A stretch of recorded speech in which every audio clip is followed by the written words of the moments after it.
Okay, chapter 4 is about igneous rocks, and on page 38 you'll see this diagram that shows you the magma chamber, the vent or conduit that leads up to the surface, and then kablooey, a volcano. So the first question for chapter 4 is going to ask you to describe the process of how the magma would reach the surface, and then what would the texture term be, and what would the rock name be for the lava flow over here once it cooled. Okay, page 39, it wants you to compare and contrast the intrusive igneous rock texture to the extrusive igneous rock texture. So what would be the rock name that you would attribute to these two types of environments? Page 40 shows you the composition or the minerals that are in each of the categories for igneous rocks. We have granite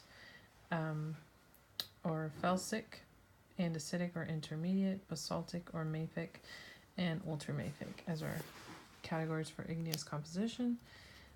Temperature from low to high, and then increasing silica. Okay, going this way. So there's more silica contained in a granite than an intermediate or mafic rock. So use that diagram to name the rocks in each of these A through F. Okay. Then you also are going to describe how the rock would have formed in A through F. So what would the environment have been? On page 44, you can use the igneous rock classification chart to help you with those answers. Okay, page 45 asks you to compare a sample of granite, and hand sample, to basalt, also in hand sample, and then you can also look at it closer under microscope in thin section.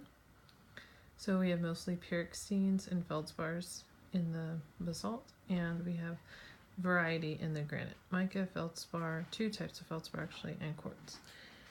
So why do we see these two differences? Well, you want to use Bowen's reaction series to help you with that question.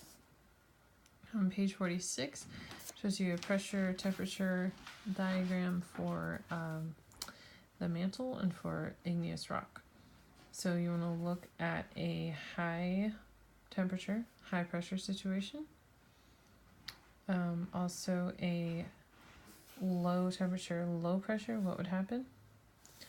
And then also moderate and moderate, okay? And then low temperature, high pressure, high temperature, low pressure.